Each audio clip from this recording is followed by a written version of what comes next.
Good morning children, this is Varuna Sharma and today we are going to discuss 10th class topic photosynthesis.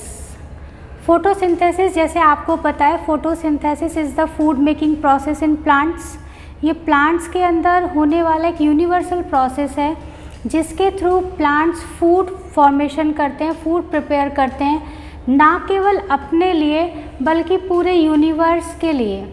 यानी plant अपने लिए तो food obtain कर ही रहा है, इस प्रोसेस के थ्रू अपना तो फूड बना ही रहा है, लेकिन साथ साथ एनिमल्स जो प्लांट के ऊपर, जिनकी लाइफ प्लांट के ऊपर डिपेंड करती है, उनके लिए भी फूड बन रहा है। और उनको कौन फूड ऑब्टेन कर रहा है, वहाँ से फूड कौन ऑब्टेन कर रहा है, जो कार्निवोरस ऑर्गेनिजम्स हैं वो भी जो है हर्बीवोर से अपना फूड ऑब्टेन करेंगे। तो डायरेक्ट और इनडायरेक्ट दोनों ही तरीके से अगर हम देखें तो पूरे यूनिवर्स के लिए फूड प्रिपेयर हो रहा है फोटोसिंथेसिस प्रोसेस के थ्रू। तो ये एक फूड मेकिंग प्रोसेस है, यूनिवर्सल प्रोसेस, जहाँ से फूड सिंथेसिस तो हो रहा है प्लांट्स में। तो अभी हम जो स्टडी करेंगे वो प्लांट्स में करेंगे, प्लांट्स किस तरीके से फोटोसिंथेसिस के थ्रू अपना फूड ऑब्टेन करते हैं। तो देखिए प्लांट्स के अंदर अगर हम लें तो प्लांट्स के अंदर जो फोटोसिंथेसिस साइट है वो फोटोसिंथेसिस साइट है लीव्स। यानी प्लांट के अंदर जो लीव्स हैं, लीव्स फोटोसिंथेसिस साइट है और लीव्स के जो कलर है वो ग्रीन कलर होता है। और ग्रीन कलर यहाँ पर प्रेजेंट है किसकी वजह से, यहाँ पर ऑर्गेनेली प्रेजेंट है, सेल ऑर्गेनेली क्लोरोप्लास्ट। क्लोरोप्लास्ट के अंदर प्रेजेंट है क्लोरोफिल और क्लोरोप्लास्ट को कॉमनली हम कहते हैं किचन ऑफ द सेल, और वो प्रेजेंट है अबंडेंटली कहाँ, लीफ के अंदर।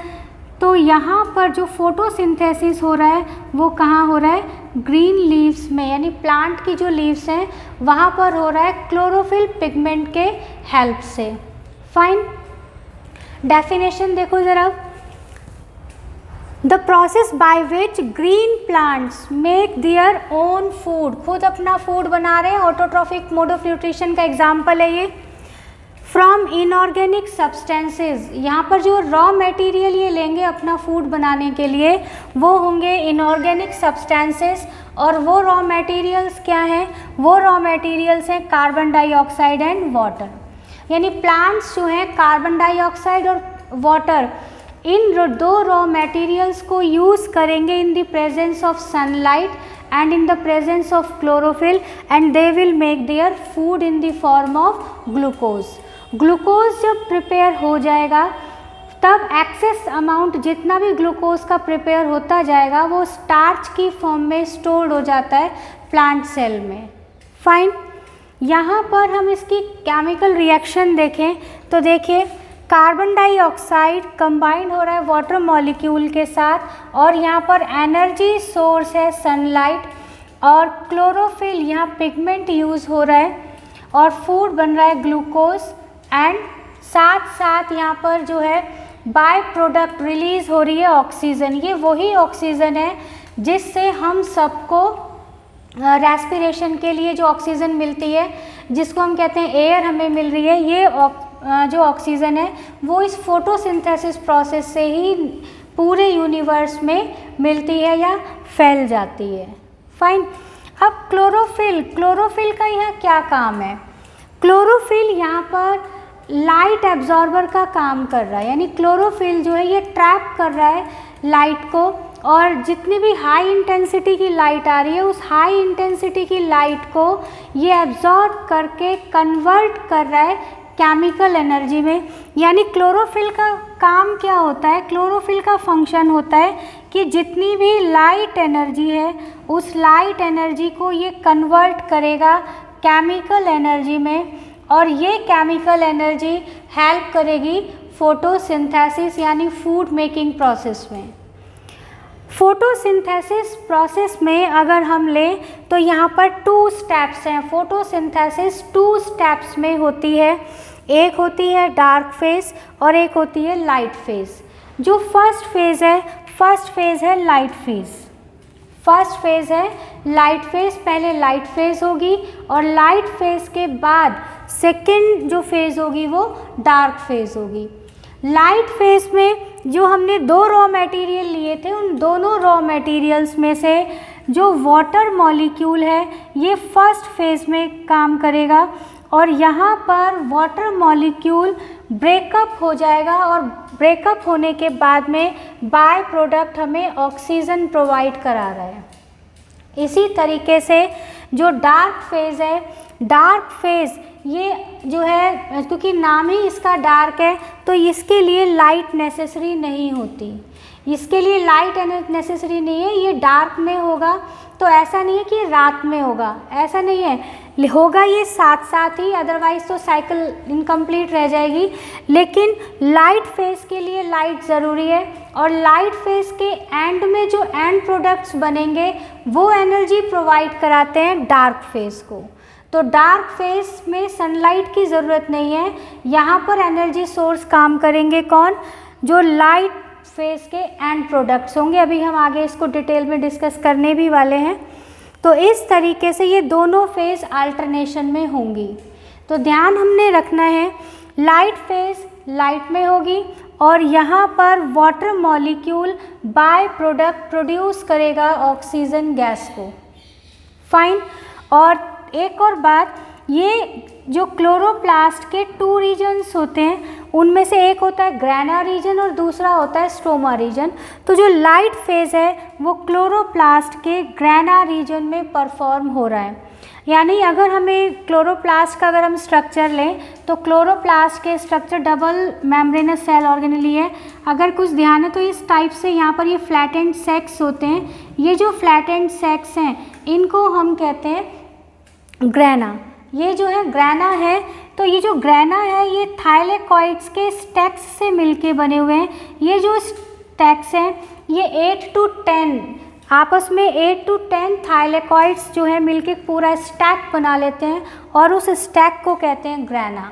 ये जो ग्रैना है यहाँ पर इनके अंदर प्रेजेंट होता है क्लोरोफिल, और क्योंकि क्लोरोफिल का काम है लाइट एनर्जी को केमिकल एनर्जी में कन्वर्ट करना, इसीलिए यहाँ पर जो लाइट फेज़ है वो कहाँ होगी, इस रीजन में। कौन सा रीजन, ग्रैना रीजन।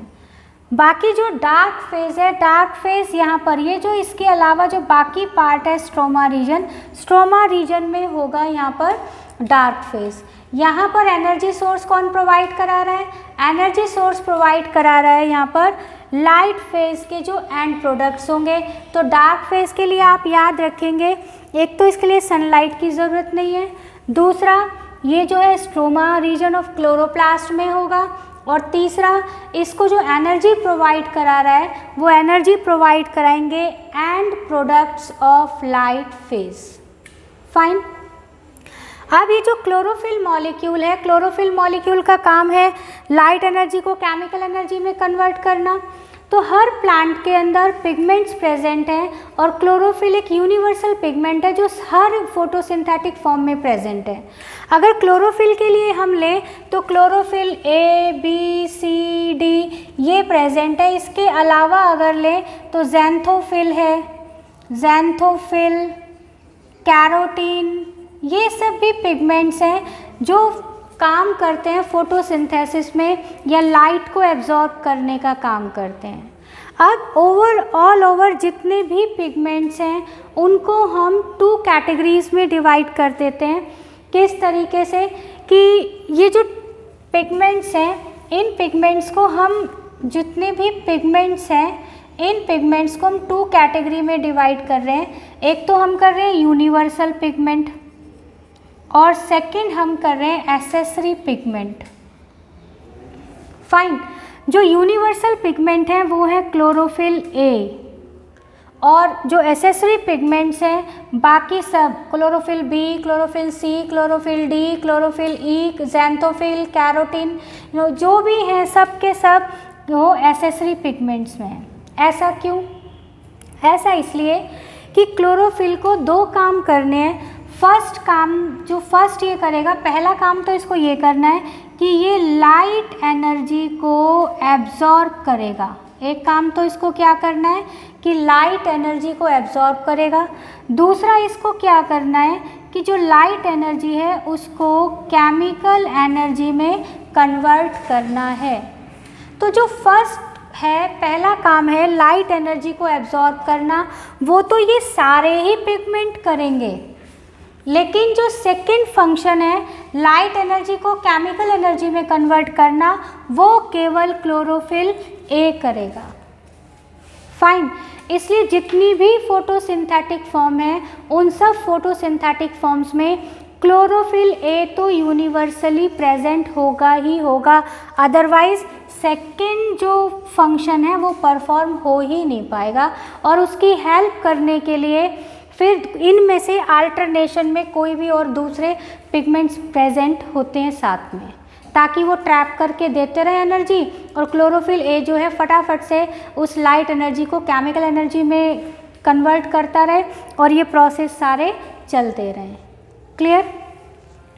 इसके बाद अब हम लेते हैं हमारा next part, light phase. Light phase and dark phase, photosynthetic जो फोटोसिंथेसिस है, फोटोसिंथेसिस की 2 फेजेस हैं, और इन 2 फेजेस में से जो फर्स्ट फेज है वो है लाइट फेज, एंड जो सेकंड फेज है वो है डार्क फेज। लाइट फेज के लिए लाइट ज़रूरी है। यहाँ पर एनर्जी सोर्स क्या होगी? सनलाइट, और ये कहाँ हो रही है? ग्रेना रीजन में, जो अभी हमने ऑलरेडी डिस्कस किया है।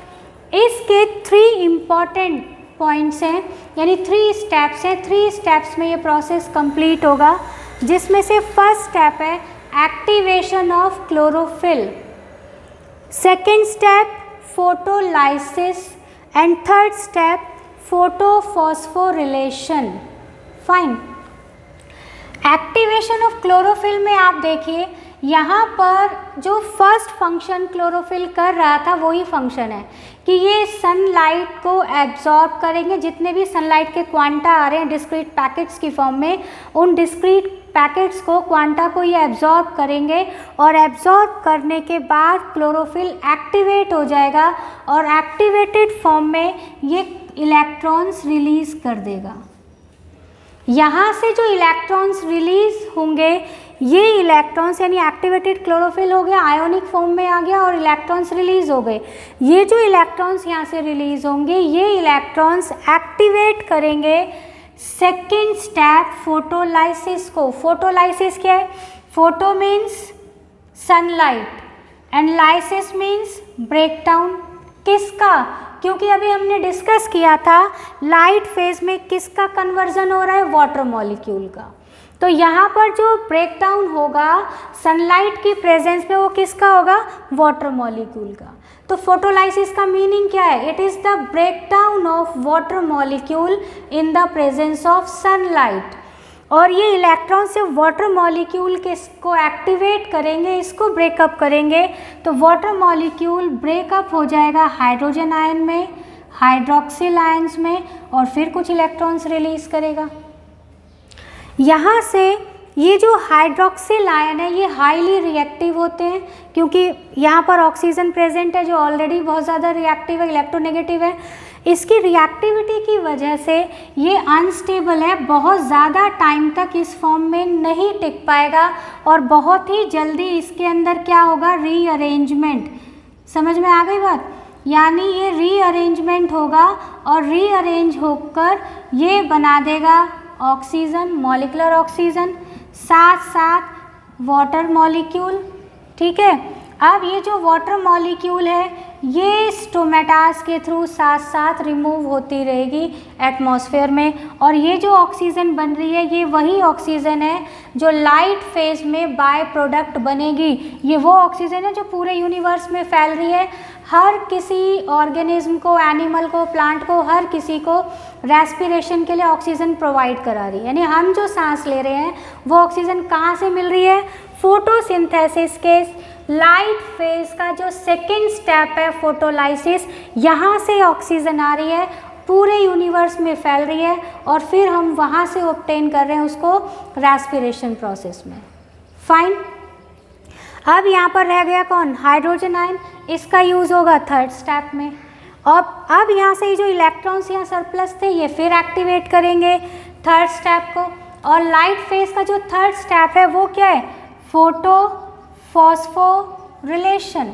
यहाँ पर देखो 3 वर्ड हैं, photo, phosphorylation, photo sunlight, phospho phosphate group, relation addition of phosphate group in the presence of sunlight।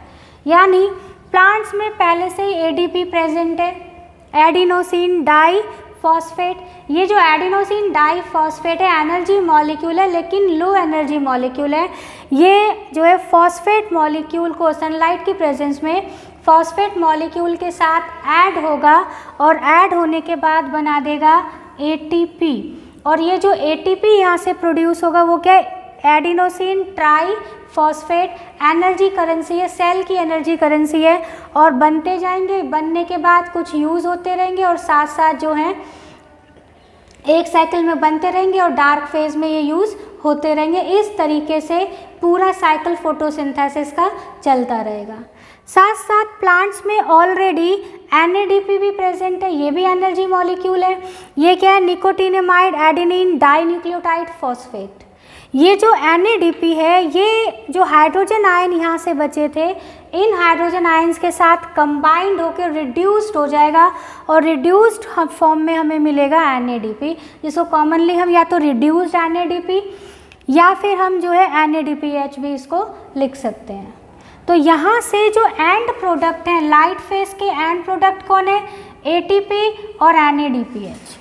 ये दोनों ही एंड प्रोडक्ट हैं, एनर्जी करेंसी हैं, एनर्जी मॉलिक्यूल्स हैं, लाइट फेज के एंड में बनेंगे और इनका काम है एनर्जी, इनको एनर्जी, इस फेज को एनर्जी प्रोवाइड कराएंगे। फाइन। डार्क फेज देखिए, डार्क फेज में आपने NCERT में पढ़ा होगा कि फोटोसिंथेसिस 3 स्टेप्स में हो रहा है। वहाँ पे ये 6 स्टेप्स नहीं दिखाते, 10th क्लास लेवल में 3 स्टेप्स ही दिखाते हैं, जिसमें फर्स्ट स्टेप में तो एब्जॉर्प्शन ऑफ सनलाइट दिखाते हैं, तो वो एक्टिवेशन ऑफ क्लोरोफिल है। सेकेंड स्टेप में दिखाते हैं break down of water molecule to give oxygen, तो वो हमारा जो है फोटोलाइसिस वाला स्टेप आ गया। बाकी जो थर्ड वो देते हैं reduction of carbon dioxide into glucose molecule. तो वो पूरा डार्क फेज उन्होंने उस थर्ड पॉइंट में कंबाइंड कर दिया।